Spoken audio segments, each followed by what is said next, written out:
بسم اللہ الرحمن الرحیم۔ ایک دفعہ حضرت ابو طالب علیہ السلام کو شام کا سفر درپیش ہوا اور اس کی تیاری میں مصروف ہو گئے۔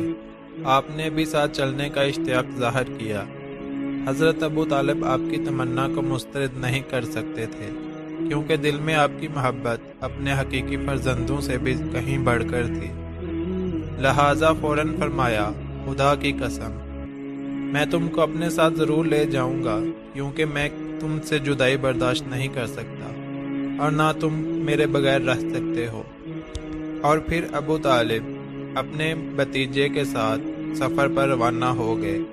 جب ان کا قافلہ شام کی سرحد پر شہر بصرہ میں پہنچا تو وہاں بحیرہ نامی ایک پادری اپنے عبادت خانے میں رہتا تھا، اور یہ علم نصرانیت سے پوری طرح واقف تھا، اور اس عبادت خانے میں اس سے پہلے 7 پادری گزر چکے تھے، جن کا ویڈیو کو شروع کرنے سے پہلے آپ سے گزارش ہے کہ ہماری حوصلہ افزائی کے لیے ویڈیو کو لائک اور چینل کو سبسکرائب کر دیں۔ شکریہ۔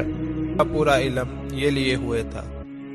جب یہ قافلہ راہب کے قریب پہنچا تو راہب نے ان کو پرتکلف کھانے کی دعوت دی، جبکہ پہلے بھی بارہا قافلہ اس کے پاس سے گزرا تھا، مگر اس نے ذرا بر بھی توجہ نہ دی تھی، اور اس کی وجہ یہ تھی کہ جب سترا تو اس کی نظر سرور کائنات صلی اللہ علیہ وآلہ وسلم پر پڑی، جس پر وہ فوراً چونک گیا تھا کہ خاص آپ پر بادل کا ٹکڑا سایہ فگن ہے، اور آپ ایک ایسے درخت کے نیچے جا ٹھہرے جس کے نیچے اور کوئی نہ جاتا تھا، اور پھر اس درخت کی شاخیں آپ پر جھک گئیں، اور ہر ایک آپ پر اپنا سایہ ڈالنے کی سعی میں تھا۔ راہب یہ صورتحال دیکھتے ہی اپنے عبادت خانے سے نکلا اور کھانا تیار کروا کر قافلے کی دعوت کی، اور بلاوا بھیجا کہ اے قریش کی جماعت، میں چاہتا ہوں کہ تمہارے سب چھوٹے بڑے آزاد غلام سب میری دعوت میں شریک ہوں، کوئی باقی نہ رہے۔ قافلے کے لوگوں میں سے ایک شخص نے کہا، اے راہب، آج تم ایسا کام کر رہے ہو جیسا تم نے پہلے نہ کیا تھا۔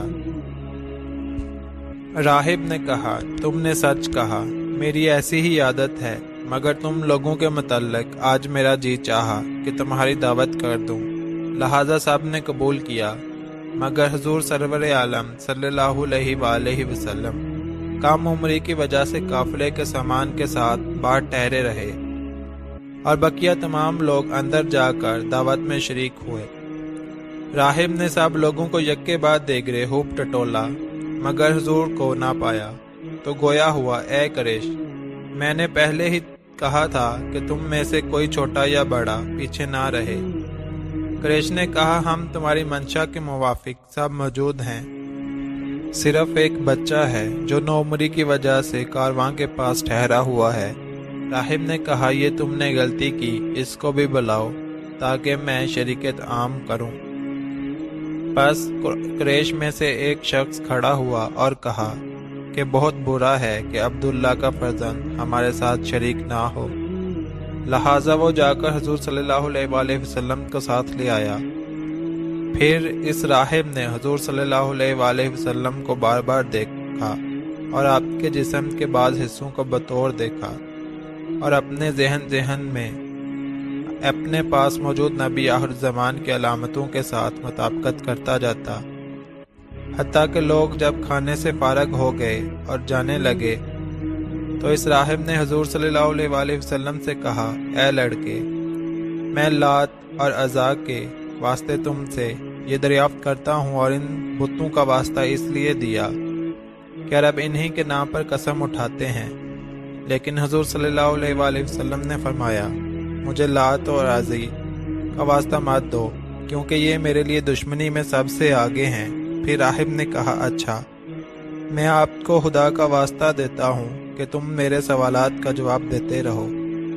تو پھر حضور صلی اللہ علیہ وآلہ وسلم نے ہاں کی اور اجازت، تو وہ اپنے پاس موجود علامتوں کے ساتھ مطابقت کرتا رہا، حتیٰ کہ اس نے آخر میں مہر نبوت کی زیارت کی، جو ابھرے ہوئے بٹن کی طرح تھی۔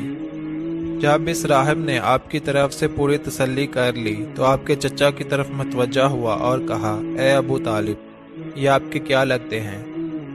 حضرت ابو طالب نے فرمایا، میرے فرزند ہیں۔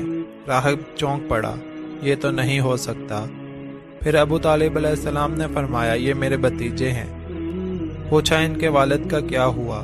فرمایا جب یہ اپنی ماں کے شکم میں ہی تھے کہ وہ وفات پا گئے۔ راہب نے کہا تم سچ کہتے ہو۔ اب تم یہ بات بھی اچھی طرح ذہن نشین کر لو، یہودیوں سے ان کی حفاظت کرنی ہے۔ اگر وہ بھی اس طرح ان کو پہچان گئے تو وہ ضرور آپ کو ایذا رسانی کے در پہ ہوں گے۔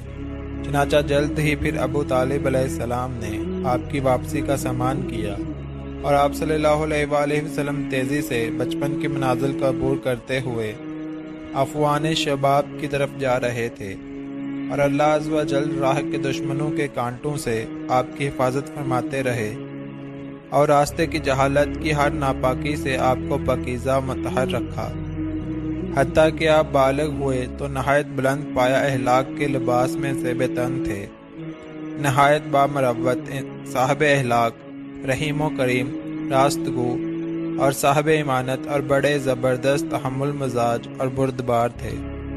الغرض یہ عمدہ اخلاق اللہ نے آپ میں کوٹ کوٹ کر بھرا تھا۔ سبحان اللہ۔ اللہ پاک میرے اور آپ سب کے گناہوں کو معاف فرمائے۔ اللہ آمین یا رب العالمین۔